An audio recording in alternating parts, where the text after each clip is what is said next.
दामिनी तुम? हाँ मैं। विधान, मैं ही तुम्हारी असली माँ हूं और मैं वापस आ गई हूं।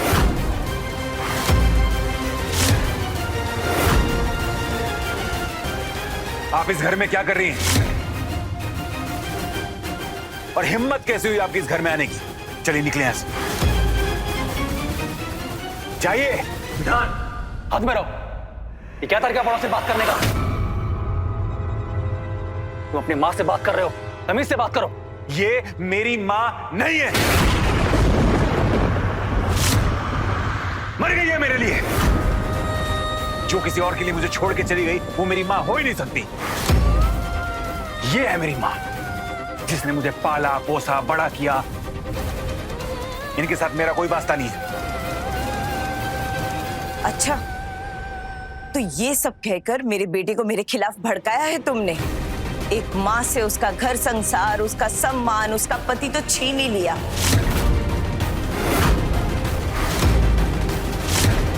मैंने मान लिया, पर अब उसके बेटे को भी छीन लिया तुमने। मेरे पति से चक्कर चलाकर उन्हें मेरे खिलाफ किया और मुझे घर से निकाल दिया। और मेरे बेटे से कहा कि मैं दूसरे के लिए उसे छोड़कर चली गई हूं।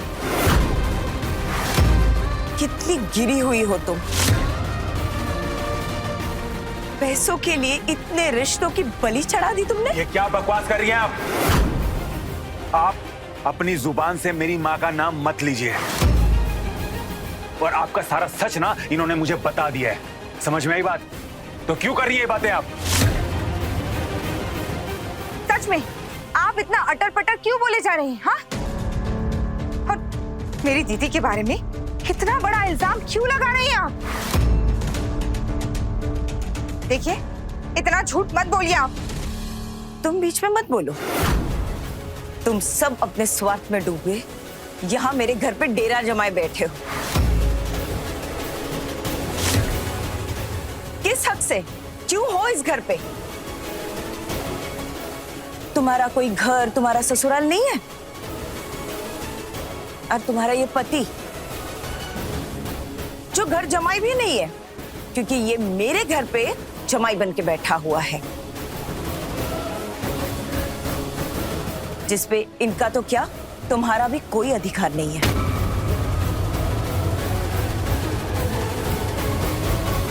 तुम सब लोग देख क्या रहे हो? इसे निकालो मेरे घर से बाहर। चिकनी चुपड़ी बातें करके मेरे बेटे को मुझसे छीनना चाहती है ये। ये क्या करेंगे? तुम दोनों का भेद जानती हूं मैं। तुम दोनों ने मिलके क्या क्या किया है सब पता है मुझे। पर मैं आज तक चुप रही, पलट के कभी इस घर में वापस नहीं आई। पर अब तुम दोनों ने हद पार कर दी है और मैं चुप रहने वाली नहीं हूं। अब तुम दोनों की पोल पट्टी खोलना बहुत जरूरी हो गया था, इसलिए मुझे आना पड़ा। देखिए, अब आप अपनी हद पार कर रही हैं। हमारे सब्र का इम्तिहान मत लीजिए। झूठ पे झूठ मेरी दीदी पर इतने इल्जाम लगाए जा रही हैं आप।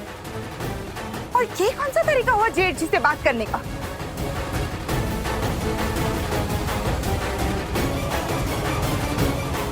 विधान बेटे, तुम वहां खड़े खड़े क्या कर रहे हो? तुम इनकी बातें क्यों सुन रहे हो? इन्हें अभी के अभी घर से बाहर निकाल दो। एक मिनट चित्रा, रुक जाओ। बोलने दो दामिनी को, क्योंकि इसे सच बोलने का हक है और मुझे सच सुनने का। क्योंकि अब यहां पर बात मेरे पति की भी हो रही है। बोलो दामिनी, क्या बताना चाहती हो तुम? क्या झूठ बोला इन्होंने? क्या साबित करना चाहती हो तुम? बोलो। बताइए प्लीज। मुझे इनकी कोई बात नहीं सुननी है। प्लीज इनसे कहिए कि यहां से चली जाए अभी, इसी वक्त। विधान सारा सच जानता है। अपनी चिकनी चुपड़ी बातें ना अपने पास ही रखो। और वैसे भी जन्म देने से कुछ नहीं होता है। विधान को मैंने पाला है, उसकी परवरिश मैंने की है। समझी ना तुम? चलो निकलो यहां से। हमारे घर में आग मत लगाओ। निकलो यहां से। कहीं नहीं जाएगी दामिनी। बरसों पहले भी ये ऐसी अचानक चली गई थी बिना कुछ बताए। हम में से किसी को भी पता नहीं चला कि क्या हुआ और क्यों हुआ। और अब हम ये सब जानना चाहते हैं कि असल में क्या हुआ था। अब जब ये सच बताना चाहती है तो हम सबको ये बात सुननी चाहिए। क्या पता इनके बोलने के बाद तुम्हारी आंखों पे जो पट्टी पड़ी है वो खुल जाए। वैसे भी तुम तो सौतेली माँ के प्रेम में अंधे हो गए हो। क्या आंखें खुल जाए? हाँ? और आपको मेरे से इतनी जलन क्यों हो रही है? अरे सारी दुनिया को पता है कि इसका बाहर किसी के साथ चक्कर चल रहा था।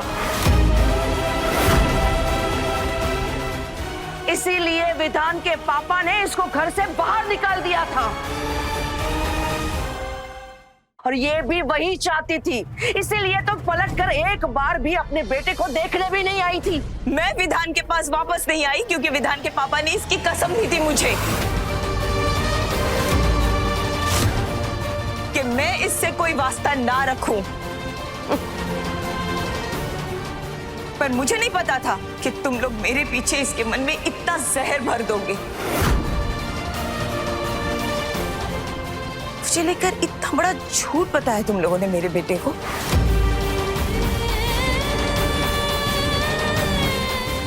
अब तक मेरे बेटे के लिए मैं चुप थी, पर अब नहीं।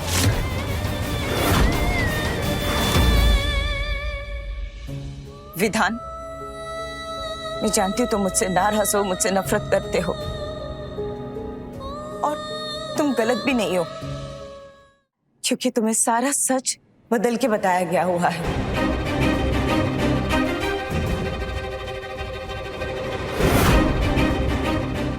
और ये औरत जिससे तुम इतना प्यार करते हो, खुद से ज्यादा भरोसा करते हो, पर ये औरत तुम्हारा सिर्फ बुरा चाहती है।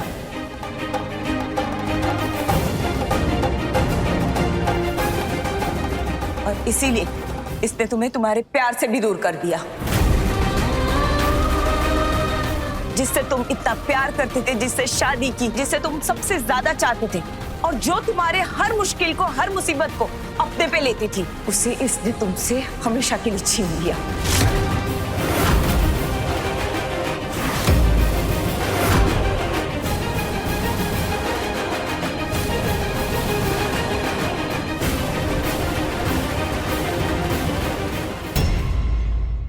सनम मेरे हमराज रात 10 बजे तन्वर टीवी पर।